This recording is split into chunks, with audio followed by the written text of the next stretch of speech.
The morning of April 23rd, 1994 seemed no different to any other in Inokashira Park. That was until a gruesome discovery of dismembered body parts were found in a rubbish bin by a sanitation worker. This would begin the very disturbing and rather perplexing case of what's called the Inokashira Dismemberment incident. Let's dig deeper. Around 11 a.m, a female sanitation worker was doing her rounds in the park. Stumbling upon a strangely tied bag, the female worker felt it, as she believed it may contain discarded meat or fish. As the park has many stray cats, she decided to open the bag to feed it to them. Upon opening the many layers of the bag, the true horror of what was actually within the bag was revealed. Untying the many knots, she opened the bag to see a human foot inside and what appeared to be multiple pieces of flesh. The police were notified immediately and proceeded to search the entirety of the park to see if any more of these bags could be found. Roughly 24 bags were found in total, all containing the remnants of human flesh, which was meticulously cut into 22-centimeter blocks, with the measurement of the park's rubbish bins measuring up at 20 by 30 centimeters. With the amount of body parts they found scattered, it would be easy to assume they had a near-complete body, but this wasn't the case. In total, the police were able to recover 27 pieces of dismembered body parts, being 2 feet, 2 hands, and 1 shoulder. The head, torso, and the victim's genitalia have never been found to this day. Now to try and discover who the victim was. With 2 hands, you'd automatically think, bingo, fingerprint analysis. But, despite their extensive efforts, the victim's identity was found to be that of an architect who lived 100 meters from the park, his name being Kawamura Seiichi. So who was Kawamura Seiichi? Kawamura was born in 1958 in Tokyo. Leading a seemingly regular life, he graduated from Tokyo University with a diploma in architecture. Following from that, he joined the architecture firm in Takadanobaba, which is a neighborhood in Shinjuku, Tokyo. Kawamura appeared to be a family man and was married to his wife Miyoko, who he had known since he attended the Boy Scouts back in elementary school. Together they had 1 son and were expecting another addition to the family, as Miyoko was currently pregnant. They all resided, as well as his parents, in a house which was designed by himself. His peers and loved ones described him as having a gentle personality and someone who is gentle and trustworthy. At the time of his passing, Kawamura was only 35 years old. Now let's go back in time to try and retrace Kawamura's steps. On April the 21st, at roughly 7:30 a.m, Kawamura leaves to go to work, arriving at roughly 8:30 a.m, where he is working as an architect in Shinbashi Minato Ward. At roughly noon the same day, he proceeds to call his wife to inform her he will be going out for a drink with his peers. Now, around 5:30 p.m, Kawamura leaves work for the day and visits his former workplace in Takadanobaba, where his former colleagues have gathered to celebrate his work promotion. At around 11:30 p.m, he bids his friends farewell and made his way home from JR Shinjuku Station. This would be the last time he would be seen. It's now the 22nd of April and Kawamura still hasn't come back home. Becoming rather restless and worried, Miyoko filed a missing persons report, as this was unusual behaviour from her husband, as he would not go the whole night without contacting her, nor would he go absent from work without permission. As mentioned earlier, the victim's body was meticulously dismembered. The killer, or killers, not only cut him into 22-centimeter blocks, but they also removed the muscle tissue to ensure each piece was uniform in its thickness. Their preciseness didn't end there. They also ensured each block they cut was also uniform in weight. It was approximated that each bag weighed exactly 830 grams, which rounded up would make all the bags found to a total of 20 kilograms. This would only equate to 1/3 of Kawamura's body which was found, with most of the remains being the hands, feet, arms, legs, and a small portion of the torso. It was also estimated that Kawamura was cut into around 50 pieces based on the total number of parts which were discovered. It was noted by Professor Saito, who carried out the autopsy on Kawamura, that there were 4 distinct types of cuts.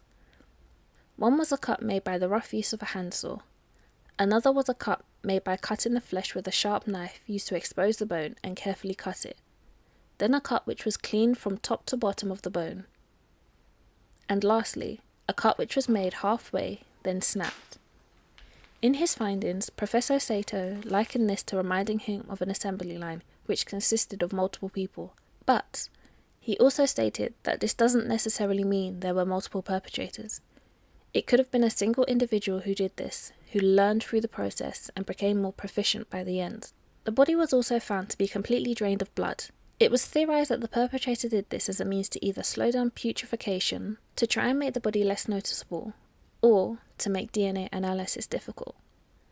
The police believe the medical facility, butcher shop, or local factory could have been used to carry out these horrific actions. In the autopsy results, it was also noted that the body showed signs of being in a state that was similar to being washed. No blood remained in the body, not even in the fine capillaries. Once the killers had finished, they placed the pieces of Kawamura into 3 different rubbish bags. The first was a kitchen draining bag. These were placed at both ends of the body pieces, where the bag was then wrapped twice in translucent rubbish bags which contained calcium carbonate. One was a 45-litre bag, and the other was a 30-litre bag which was issued by the Tokyo Metropolitan Government. The bag was then tied multiple times, with the knots tying into a ball-like shape.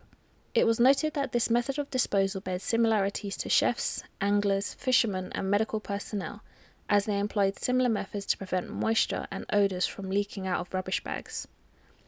But it was also a common and well-known method of disposal among the general public too. After carrying out the autopsy, there was no conclusive evidence to identify the cause of death, though they did find a small bleed in the soft tissue of the ribcage and in the muscle tissue connected to it. It's possible that the victim could have still been alive at the time of dismemberment, but no decisive evidence has been found to identify the actual cause of death, though they were able to rule out drugs or an accident as cause of death. Now, with nothing left but to dispose of the body, the killer made their way to Inokashira Park. Interestingly, all the pieces which were found were located around the perimeter of the pond, bearing in mind that at the time the park had just over 50 bins scattered around the park. So why specifically did the killer concentrate on those located around the pond? It could be plausible that it was due to the heavy load. Remember, the total weight of the body pieces found were roughly 20 kilograms. Of the many bins scattered around the pond and in the park, the perpetrator only discarded of the body in 7 different bins, whilst also discarding varying amounts at each site. At one location, it was discovered that 11 bags had been disposed of. The next one, only 1 was discarded. Then 1 bag, then a mass dumping of 6 bags, to then discarding 1 bag, then another 2 bags, and the final bag in a different location. It was theorized the sporadic nature of disposal was as a result of trying to even out the load of the weight, as it was increasingly heavy to carry. It also pointed out the potential of this being the work of a singular perpetrator. Just over 2.5 weeks after the discovery in Inokashira Park, on May the 11th, 1994, a visitor of the park discovered what appeared to be part of a shoulder. It was quickly picked up by the media outlets, where they were reporting a new body part had been located, but these rumours were quickly shut down. After analysing what was found, it was discovered that the bone belonged to either a cow or pig, and this was nothing but a malicious prank committed by someone. So, remember Professor Saito stated that it was as if the body had been washed? Well, it was theorised by the Special Investigation Unit that indeed the body had been washed, but not manually. Instead, it was washed in none other than a washing machine.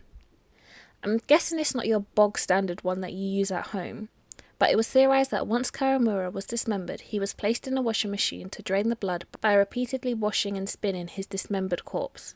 To note though, there was no proven evidence that this actually occurred. I've also tried looking into this washing machine that fishermen and anglers use to drain fish blood, but I can't find anything. I'm just now left with a weird Google history of a fish washing machine. Okay, stay with me now. We still have to look at the many, and I mean many, theories of what happened. So what exactly led to this gruesome crime, and why was this done to Kawamura? The first theory was that it was someone close to him. The police looked into everyone Kawamura knew, from his former Boy Scout friends, work colleagues, associates, to university friends. Despite questioning, no leads were ultimately found. Though, they also suspected it could be Kawamura's wife, as they found it strange that she had filed a police report so early. But this went nowhere. As she explained, she only did it as not coming home was unusual behaviour from her husband, and after calling his work the next day to find out he hadn't turned up, she felt justified in reporting her husband missing. The next was that it happened as a result of an accident involving Kawamura, where the perpetrator of the accident did this in order to cover it up in fear of it being discovered. This was further fueled by the allegations of a loud bang heard near the proximity of where Kawamura lived, with the residents likening it to sounding like a car crash. There was also the allegation that Kawamura got into a fight, with a witness account stating they believed they saw an individual who resembled him being beaten up by two men, with him being heard crying out, "Ouch! Stop it! My glasses are falling off."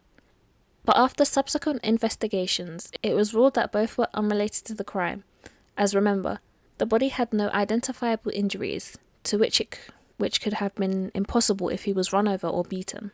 There would have been traces on his body if these events took place. Now, let's look at the more wild theories which have been presented.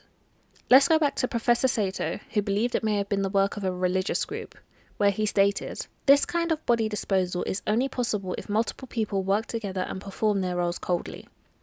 Who were the perpetrators? I thought they might be members of an extreme cult under strong mind control. This is because a normal human being would feel nauseous and have a headache, and would feel the urge to run away when dismembering and disposing of a body. It was theorized that both Kawamura and his wife belonged to a religious group. One group in particular which was mentioned was Shinrikyo. This particular group, which is now split into Aleph and Hikaru no Wa, are a Japanese new religious movement and doomsday cult. The group believed in a doctrine revolving around a mixture of Indian and Tibetan Buddhism, as well as Christian and Hindu beliefs. They believed Armageddon to be inevitable as a result of global war, where all non-members were doomed to eternal hell but could be saved if they were killed by the cult members, whereas only members of the cult would survive the Armageddon, where they would go and build the kingdom of Shambhala. To note, in the same year of 1994, they were responsible for the Tokyo subway sarin attack, which killed 13 people and roughly injured around 5,800 more. Eyes were cascaded their way, with even weekly magazines running headlines of their assumed theories of their involvement in the Inokashira Park dismemberment. But, despite it being known that this doomsday cult had taken the lives of many individuals and concealed the deaths, their modus operandi differed. This theory would also be refuted, as well as discrediting the involvement of other religious groups operating at the time, with the Special Investigation Unit saying they wouldn't go that far. But what if this was due to mistaken identity? What if Kawamura wasn't the actual intended target? Well, an identified individual came forward claiming, "I am the actual target," where his accounts were published in various forms of media.